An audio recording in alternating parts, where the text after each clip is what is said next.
o Dan Ben Dillon. Drama camlwyddiant i leisiau ifan. Mae'n Gwanwyn. Mae'r haul fel ymwelwyr anddisgwyl.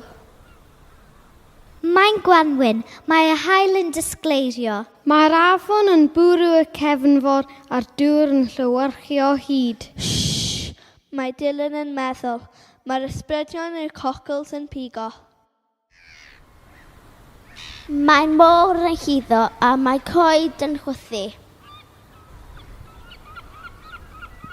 Dim ond chi yn unig sydd gallu clywed y reidr o eiriau wrth bapur Dylan. Dim ond chi sy'n gallu gweld dŵr ffres yr aber yn cwrdd, fel geiriau Dylan. Dim ond chi sy'n gallu teimlo iorog dros gadair farddol naturiol. Dim ond llygad sy'n wir yn gweld straeon o dre Dylan.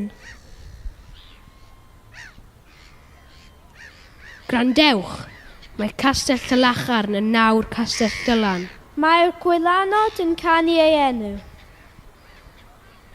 Chi sy'n gweld mymen sy'n dwym gyda syniadau a fylaw yn dilyn y cyfarwyddiadau.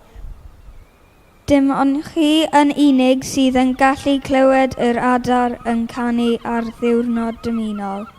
Ble bynnag i chi.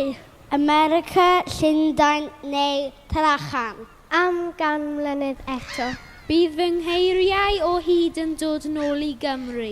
A welon y ddaw o cynhwrf gwrthdaro leforyd. Arglwydd Lachan yw Dylan.